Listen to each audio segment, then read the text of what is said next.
귀한 찬양 감사합니다. 우리 성도님들 예수님 사랑 안에서 천국을 누리는 삶이 되시기를 축복합니다. 아멘. 요즘 젊은이들이 쓰는 말 중에 꼰대라는 말이 있습니다. 들어보셨죠? 꼰대. 권위적인 사고를 가진 어른을 비하하는 그런 말인데요. 최근에는 이 꼰대질을 하는 사람을 가리켜서 꼰대라고 그렇게 말을 합니다. 여러분, 이런 요즘 젊은이들의 시각에서 볼 때 사도 바울 같은 사람은 어떤 모습으로 비춰질까를 생각을 해보았어요. 요즘 젊은이들의 시각으로 보면 사도 바울은 꼰대라는 말 듣기에 딱 맞는 사람이에요. 왜 그런가? 사도 바울은 자신이 전한 복음에 대해서 결코 타협할 여지가 없었어요. 다른 사람들의 말을 좀 듣고 융통성을 발휘해서 다른 사람들의 말도 좀 인정을 하면 될 텐데 전혀 받아들이지 않습니다. 자신이 전한 복음 외에는 다른 복음이다. 도리어 다른 복음은 너희를 부르신 하나님을 떠나는 것이다. 복음에 나타난 가르침에서 등을 돌리는 것은 그리스도를 저버리는 것이다. 다른 복음은 없다. 복음은 그리스도의 공로를 통하여서 은혜로 구원받았다는 메시지가 전부다. 이것을 굽히지 않았거든요. 더 나아가서요, 다른 복음은 정죄를 부를 뿐만 아니라 다른 복음을 따르면 저주를 받을 것이다. 여러분, 이런 주장을 계속 일관되게 전혀 자기 뜻을 굽히지 않고 하는 사도 바울은 정말 젊은이들이 말하는 꼰대일까요? 젊은이들이 꼰대라고 하면 진짜 꼰대일까요? 아마 젊은이들의 시각으로 보면 성경을 기록하신 하나님도 꼰대라고 말할 거예요. 그들이 꼰대라고 말한다고 해서 꼰대가 되는 것이 아니라는 거죠.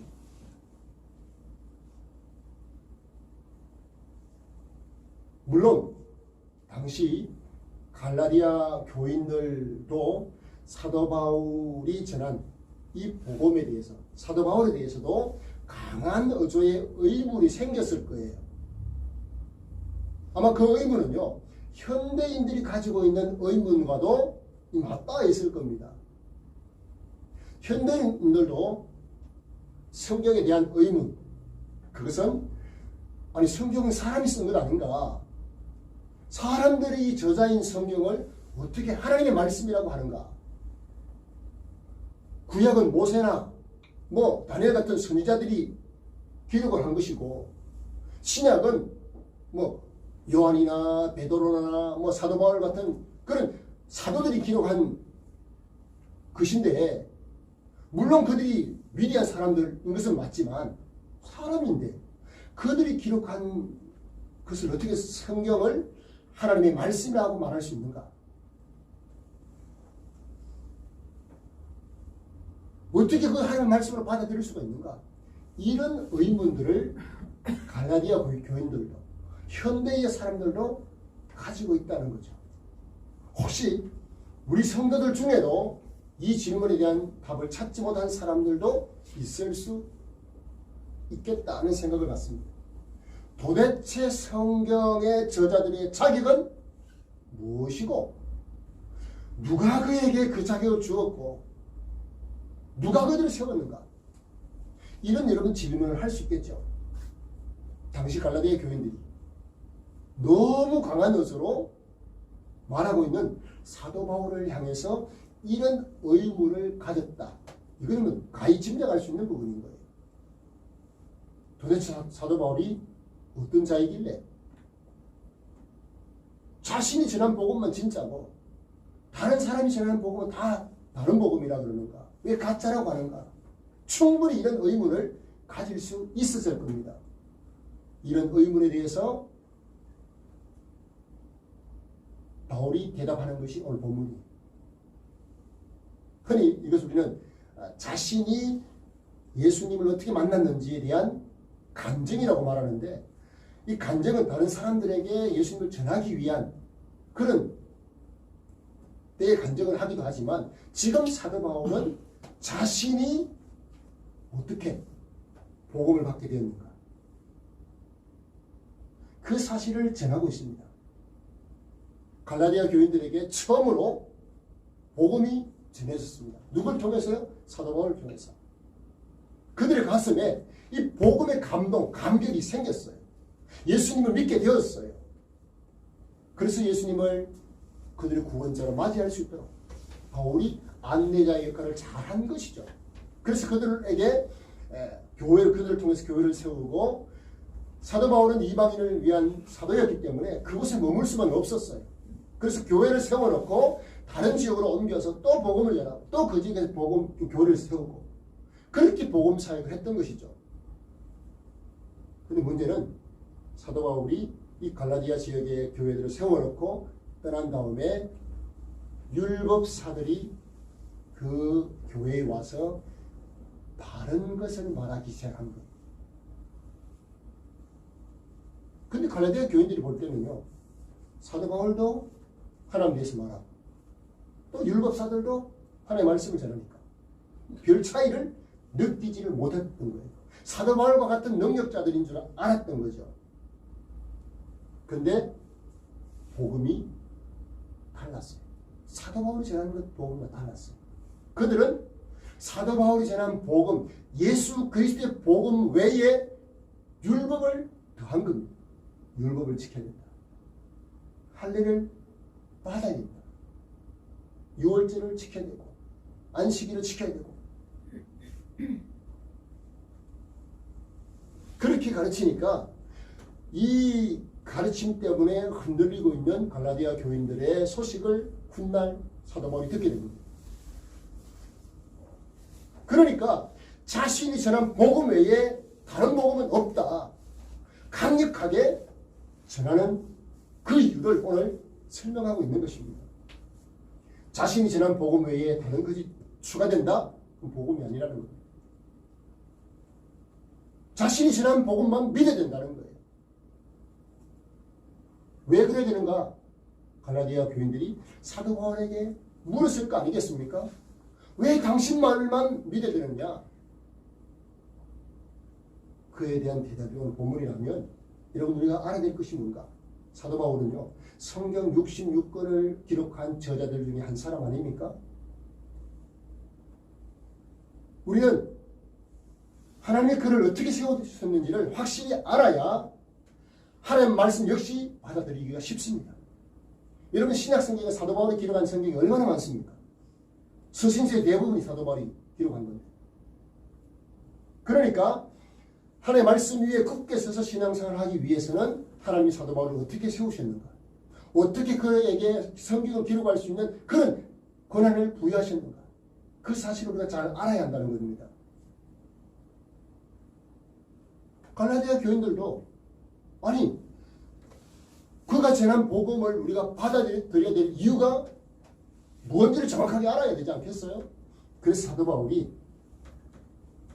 그들에게 예수님을 만나게 된, 복음을 자기가 받게 된 배경을 설명을 하고 있는 것입니다.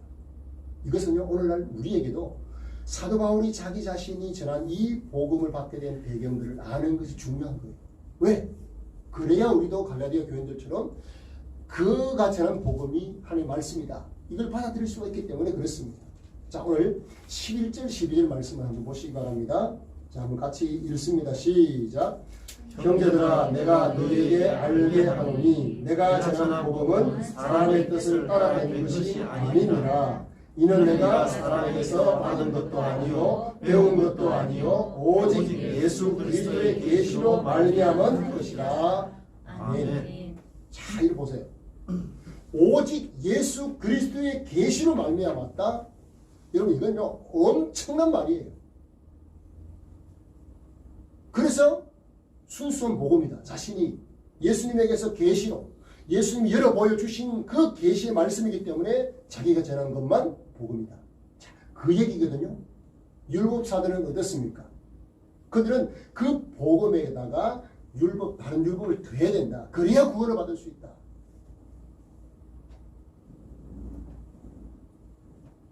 이렇게 주장했던 율법사들은요,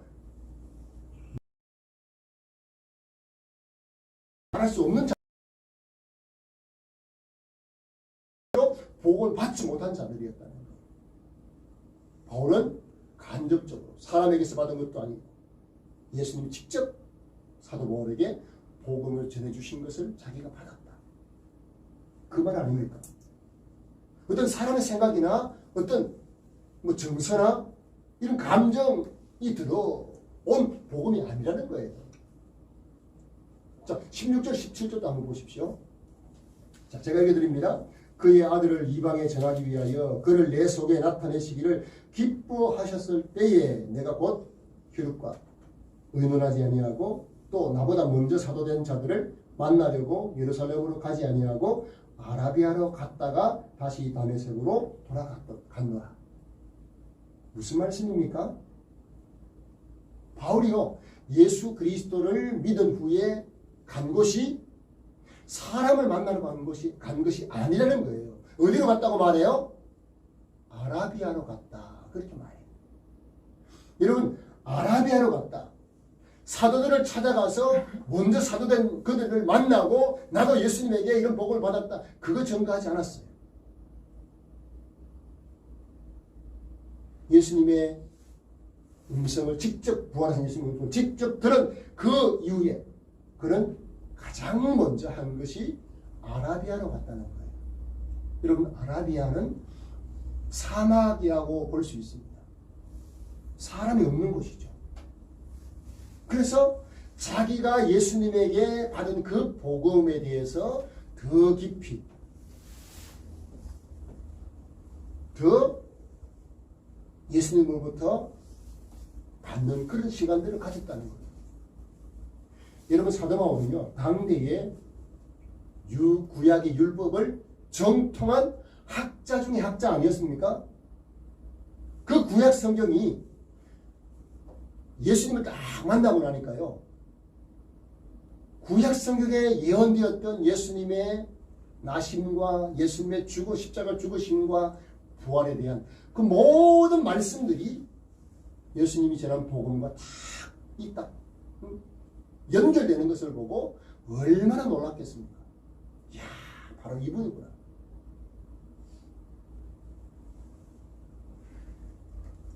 모세의 역사서와 다른 선지서들과 어떻게 예수님과 연결이 되는지 하나하나 확인을 하면서 얼마나 감격스러웠겠습니까? 그런 감격스러운 순간을 3년 동안 아라비아에서 그런 시간을 가졌다는 겁니다. 사람들 찾아가지 않고. 심지어 여러분, 우리가 자기의 삶의 어떤 방향을 전환하려고 하면 가족들이 묻잖아요. 그것도 안 했다는 거예요. 왜? 너무나 확실하게 부활하신 예수님께 복음을 받았기 때문에. 그래서 아라비아로 갔다가 3년 후에 어떻게 합니까? 처음으로 예루살렘에 방문을 합니다. 그리고 베드로죠. 그 베드로를 15일 동안 같이 있으면서 야고보를 만납니다. 이 야고보는 예수님을 믿지 않았던 예수님의 동생 야고보예요. 부활하신 예수님을 목격하고 그 예수님을 믿고 예수님을 따랐던, 그래서 그 당시 초대교회의 수장이 되었던 야고보였습니다. 그를 만났죠. 그리고 나서 즉시로 수리아와 길리기아로 떠났다, 그렇게 말씀합니다. 그리고 2장 1절을 보시면요, 14년 뒤에 다시 예루살렘에 방문을 했다, 그렇게 기록을 하고 있습니다. 여러분, 왜 바울이 이처럼 자기 자신의 어떤 예수님을 만나는 복음을 받게 된 그 초기 여정을 왜 이렇게 자세하게 설명을 할까요? 자신이 전한 복음은 오직 예수 그리스도의 계시로만 받은 것이고, 예수님 안에서 복음을 받게 되었다는 사실만을 강조하기 위해서 자기가 예수님을 믿게 된 배경을 그렇게 전하고 있는 것입니다. 복음을 그렇게 깊이 깨달았고 그리고 사람들을 만나지 아니하고 오히려 예수님과 함께하는 시간들을 깊은 시간들을 가졌다. 그걸 지금 강조하고 있는 것입니다. 여러분 사람들을 통해서 들려지는 소식들 한번 보십시오. 내가 전하는 이 말이 부사랑 세상 거쳐가면 어떻게 됩니까? 말이 왜곡될 때가 많아요. 나는 그 말 안 했는데요. 그게 막 살이 붙여져 가지고 이상한 소문이 날 수 있는 거잖아요. 그것을 사도 바울은 차단한 겁니다.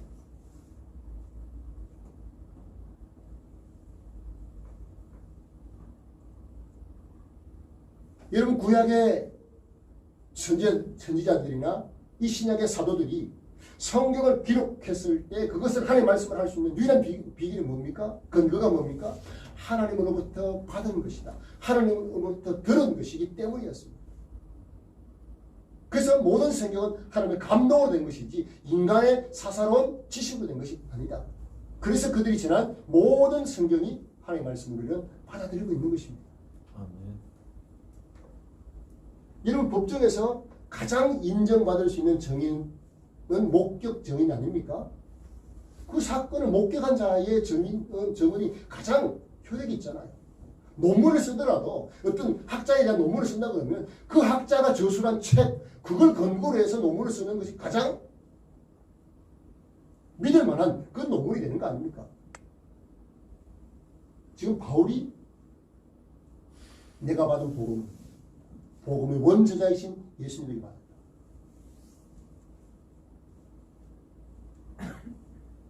다른 사람은 전혀 말할 수 없는 그 말을 지금 사도 바울이 하고 있는 거예요. 누가 감히 예수님에게 직접 받았다 말할 수 있습니까? 사도들 외에. 직접 가르침을 받고 직접 부활하신 예수님의 그 모습을 보았고 직접 그분에게 배움을 받은 사람, 가르침을 받은 사람이 누굽니까? 아무도 없었거든요. 사도들 외에는. 당시 사람들은요. 사도 바울이 다메섹 도상에서 예수님을 만난 그 순간을 보았습니다. 예수님의 음성을 들었습니다. 그리고 사도 바울의 변화된 모습을 보았고요. 주님이 직접 보낸 사람이다 라는 것을 그 당시 사람들이 알았습니다. 그래서 그를 사도라고 불렀던 것이죠. 물론 여러분 사도 바울의 회심, 특별한 회심이죠. 사도행전 9장에 보면 사도 바울의 회심 사건이 나와요. 자세하게 기록이 되어 있습니다. 아주 특별한 회심이었습니다. 그때 여러분 회심하기 이전에 그의 이름은 무엇이었습니까? 바울이 아니었어요. 사울이었어요. 사울이었을 때는 그가 유대교의 열심이었어요. 그래서 너무나 열심인 나머지 유대교 외에 다른 그것을 따르던 기독교인들을 그렇게 박해했던 것이죠. 여러분 유대교의 열심이라고 해서 다른 교를 믿고 있는 다른 기독교를 믿고 있는 예수님을 믿고 있는 사람들을 잡아서 옥에 가두고 죽일 만큼 열심히 했던 사람이 이 사울이었습니다.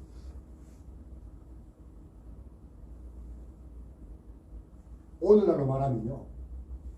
예를 들면 여러분 중에 한 분이 이단을 따르고 있는 사람들을 죽이기 위해서 죽일 권한을 그 당시에는 대제사장들에게 얻어가지고 그렇게 사람들을 잡아서 예수 믿는 사람들을 잡아서 죽였던 그에 앞장섰던 인물이 이 사울이었잖아요. 광신도였죠. 유대교에 대한 광신도였어요.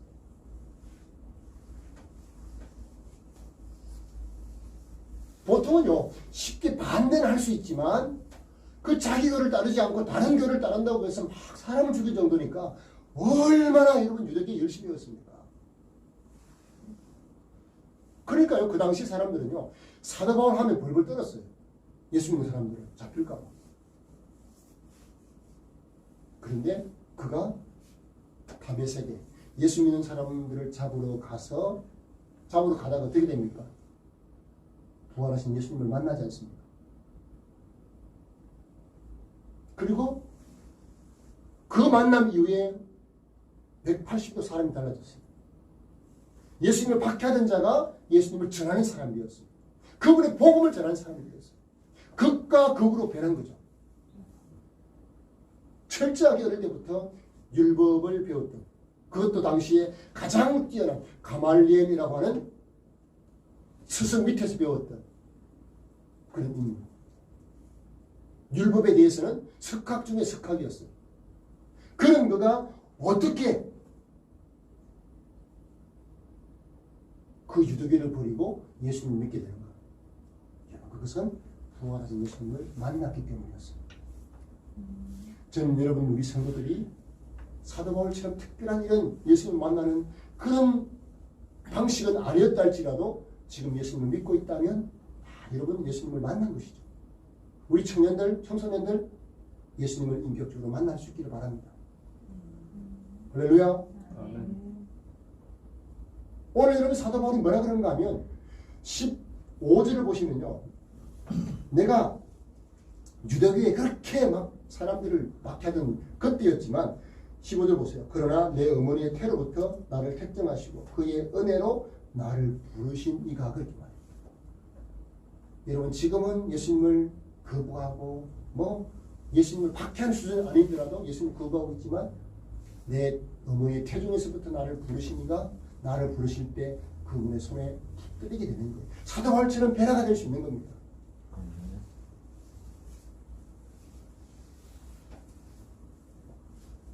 사도 바울이요, 당시에 그렇게 율법에 정통한 학자였고 또 열심으로는 바리새인 중에 바리새인이었어요. 그는 그가 자기가 지금까지 쌓아왔던 모든 자기의 어떤 학력, 지식, 그걸 뭐로 여겼습니까? 배설물로 여겼다 그래요. 배설물. 좀 더럽게 표현하면 똥으로 여겼다는 거예요. 여러분, 사람들은 얼마나 자기가 많이 배운 것을 드러내려고 합니까? 얼마나 많이 아는 것을 자랑하려고 합니까? 그런데 사도 바울은 내가 지금까지 알고 있는 것, 내가 석학 중에 석학이지만 그것들은 다 똥이다. 다 배설물과 같다. 그러면서 뭐라고 말합니까? 갈라디아서 6장 14절 뒤에 가면 이렇게 말해요. 내가 자랑할 것은 예수 그리스도의 십자가밖에 없다. 할렐루야. 아멘. 이게 여러분 예수님을 만난 사람의 변화인 것입니다. 여러분, 복음을 위해서 내 생명을 내놓고 전하는 사람의 그 복음, 여러분 그게 가짜면 그게 그렇게 되겠습니까? 그렇게 될 수 없는 거예요. 가짜를 가지고 어떻게 자기 생명을 겁니까? 못 걸지요. 특별한 부르심을 받은 사도 바울, 그가 회심하는 과정들을 좀 여러분에게 좀 더 이해할 수 있도록, 현대인의 성경, 쉽게 여러분 이해할 수 있는 성경, 현대인의 성경을 보시면 사도행전 22장에 회심한 체험을 이렇게 설명하고 있습니다. 제가 한번 쭉 읽어드릴 테니까 한번 잘 들어보십시오. 나는 길리기아의 다소에서 태어난 유대인이지만 자라기는 이곳 예루살렘에서 자랐습니다. 그리고 나는 가말리엘의 지도로 우리 조상이 전해준 율법에 따라 엄격한 교육을 받았고 오늘 여기에 모인 여러분 못지않게 하나님께 대해서도 열심히 있었습니다. 그래서 나는 예수 믿는 사람들을 핍박하여 남녀를 가리지 않고 잡아 가두고 죽이기까지 했습니다. 이 일은 대제사장과 온 의회가 더 잘 알고 있습니다. 나는 그들로부터 다마스커스에 사는 다메섹이죠. 유대인 지도자들에게 갈 공문을 받아 가지고 길을 떠났습니다. 이것은 그곳 신자들을 예루살렘으로 잡아다가 처벌하기 위해서였습니다. 정오쯤 되어 내가 다마스커스 가까이 갔을 때 갑자기 하늘에서 눈부신 빛이 나를 비추지 않겠습니까? 그래서 나는 그만 땅에 쓰러지고 말았습니다. 그때 사울아 사울아 네가 왜 나를 괴롭히느냐 라는 음성을 들었습니다. 내가 당신은 누구십니까? 하고 물었더니 나는 네가 핍박하는 나사렛 예수이다 라고 대답하셨습니다. 나와 함께 가던 사람들은 빛은 보았으나 나에게 말씀하시는 분의 음성은 알아듣지 못했습니다. 주님, 내가 무엇을 하면 되겠습니까? 하고 내가 묻자 주님께서 너는 일어나 다마스커스로 들어가거라. 네가 해야 할 모든 일을 이뤄줄 사람이 있을 것이다 라고 말씀하셨습니다. 그러나는 그 강렬한 빛 때문에 앞을 볼 수 없게 되어 같이 가던 사람들의 손에 이끌려서 다마스커스로 들어갔습니다. 여러분, 기가 막힌 그런 체험 아닙니까? 저도 여러분 예수님을 인격적으로 만났던 체험이 있습니다. 그냥 하나님이 나를 향한 사랑이 얼마나 큰지 막 이게 믿어지고 그 사랑이 막 감격이 막 밀려오는데요. 막 꺽꺽 막 눈물이 콧물이 막 앞을 가릴 정도로 그렇게 감격스럽게 예수님을 만났던 적이 있어요. 근데 여러분, 이런 감격과 비교할 수 없이 사도 바울은 직접 예수님의 음성을 들은 거예요. 그는 여러분 얼마나 놀라웠겠습니까? 그랬던 사도 바울이었기 때문에 복음을 전할 때마다 자기를 사용하시는 하나님의 그 사랑 때문에 감사하면서 감격의 눈물을 흘리면서 복음을 전하지 않았겠습니까? 그러니까 다른 복음 따르니까 막 안타까워서 못 견디는 거예요. 하나님의 사랑은요, 우리가 도망을 가고 피해도 마치 이러면 추적하고 추적해서 목표물을 타격시키는 요즘 미사일들 그렇잖아요. 요격 미사일들. 목표물이 움직여도 따라가서 이러면 요격을 시키듯이 마치 이러면 예수님을 거부하고 도망다니는 그런 사람들을 향해서 하나님의 은혜가 찾아가는 거예요. 막 찾아가서 그에게 정중을 정확하게 맞추는 거죠. 그게 사도 바울이었어요. 그렇게 하나님의 추격에 그 사랑의 화살에 맞고 나니까 어떻게 됩니까? 완전히 사람이 달라진 거죠. 복음을 전하는 일에 생명을 걸었던 겁니다. 예수님을 위해서 사는데 자기 생명을 내건 겁니다. 그렇기 때문에 자신이 전한 복음 외에 다른 복음 없다라고 강하게 강변했던 것이죠. 감히 이런 사도 바울을 향해서 누가 꼰대라고 말합니까?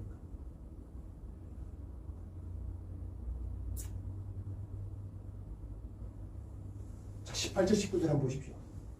사도 바울은요, 자기가 이렇게 예수님을 만나고 난 이후에 사도들에게 승인을 받습니다.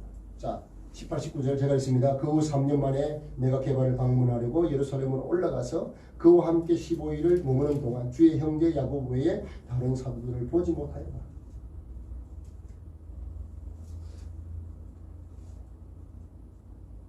베드로를 만났고 야고보를 만났는데 그 베드로는 12사도들의 우두머리였고, 그리고 야고보는 예수님의 동생으로서 초대교회의 예루살렘 초대교회의 지도자였습니다. 그리고 2장 9절에 보면 2장 9절 한번 보십시오. 또 기둥같이 여기는 야고보와 게바와 요한도 내게 주신 은혜를 알므로 나와 바나바에게 신교의 약속을 하였습니다. 우리는 이방인에게로 그들은 할례자에게로 가게 하려 합니다. 무슨 말이냐? 먼저 사도된 그들에게 자기가 예수님에게 복음을 받았다는 사도라는 인정을 받았다는 거예요. 그래서 사도 바울은 이방인을 위한 복음 전도자, 그리고 다른 사도들은 이 유대인들을 향한 그런 복음 전도자로 부름을 받았다는 사실을 고백하고 있는 것입니다. 그런 사도 바울에 비해서 여러분 율법사들은 어떻습니까? 말 그대로 사람에게 배운 사람들이었어요. 사람에게 배운 사람들이었어요. 자신들의 어떤 웅변력, 지식, 설득, 카리스마 이런 거 가지고 가르친 겁니다. 그런 예수님은, 사도 바울은 예수님으로부터 직접 배운 가르침을 받은 그런 사도인 것을 인정을 받고 복음 사역을 시작을 했던 것입니다. 그래서 여러분, 우리는 사도 바울에 의해서 기록된 이 갈라디아서를 통해서 우리가 확신할 수 있는 것이 무엇입니까? 사도 바울이 전한 복음만이 확실한 복음이다. 할렐루야. 아멘. 이 사실을 믿는 것입니다. 그가 사람이었지만 예수님의 계시를 받아서 기록한 성경이기 때문에 하나님의 말씀으로 받아들이고 있는 것입니다. 놀라운 것은요, 은혜의 하나님께서 사도 바울과 같은 죄인, 여러분, 예수님 하나님 입장에서 볼 때요, 저것만큼 큰 죄인이 어디 있습니까? 자기를 반대하는 자인데. 그런 죄인을 찾아가시고 그런 죄인을 품으시고 안으시고 자기의 일에 사용하시는 것을 볼 수 있습니다. 그렇게 강박했던 사도 바울이 예수님의 사랑에 부딪히니까 어떻게 됩니까? 완전히 사람이 변화가 됩니다. 달라집니다. 저와 여러분도 마찬가지. 예수님의 십자가의 사랑에 부딪혀야 돼요. 그 사랑을 알아야 돼요. 여러분 한번 생각해 보십시오. 하나님께서요, 죄를 십자가에 사람을 매달아서 죽일 만큼 죄를 무겁게 다루시는 하나님이신 것을 모르면 예수님의 사랑을 깨달을 수가 없어요. 하나님의 사랑을 알 수가 없어요. 예수 믿지 않는 자들을 지옥에 넣을 수밖에 없는 하나님이심을 알면요, 그 하나님이시기에 나를 지옥 보내지 않기 위해서 당신의 아들을 내어주실 만큼 나를 사랑하셨다. 이게 여러분 믿어지지 아니하면 사람은 잘 변하지 않습니다. 그 사랑이요, 깨달아져야 변화가 됩니다.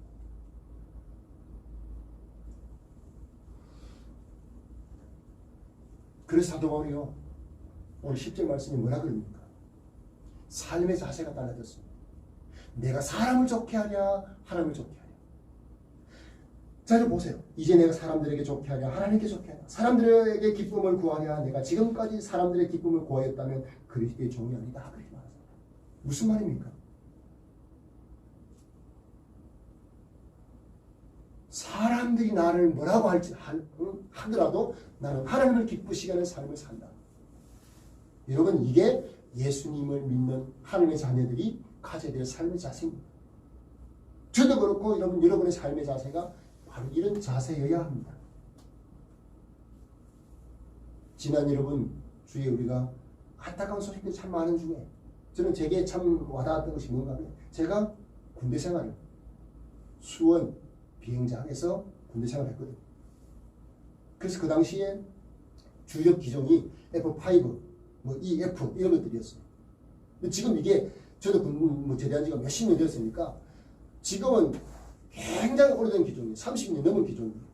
근데 그 기종 F5E를 타고 조종사가 이륙했다가 어떻게 됐습니까? 기체 결함이 되어가지고 추락할 수밖에 없는 상황이었잖아요. 근데 여러분, 조종사들은요, 그 F5E에도 위급 상황에 버튼을 누르면 탈출할 수 있습니다. 탈출해서 이 낙하산이 펴져서 살 수가 있습니다. 근데 이 조종사가 마을 인근 100m 옆에 추락했습니다. 살 수 있는 시간이 10초였습니다. 그 10초 사이에 버튼을 누르면 자기는 살 수 있습니다. 근데 이 조종사는 죽었습니다. 숨지겠습니다. 이유가 뭔가? 자기가 버튼을 누르고 탈출하면 이 전투기는 이 마을로, 사람이 살고 있는 마을을 덮치게 됩니다. 그것을 피하기 위해서 자기의 죽음을 감수하고 버튼을 누르지 않고 인근 산으로 추락을 해서 자신은 죽은 거예요. 저는 그 비행장에서 그 비행기를 보고 그 비행기들이 이륙할 때 소리를 들으면서 군대 생활했던 사람으로서 너무너무 마음이 아팠어요. 또 그리고 그 분의 어떤 순직을 보면서, 야, 이 사람이 어떻게 이렇게 할 수 있었을까? 여러분, 한 사람의 조종사로 이렇게 키우기 위해서는요, 돈도 엄청나게 들 뿐만 아니고 아무나 조종사가 될 수가 없어요. 체력적으로도 여러분, 이게 탁월한 그런 체력을 가지고 있고 신체 결함이 없어야 조종사가 될 수 있거든요.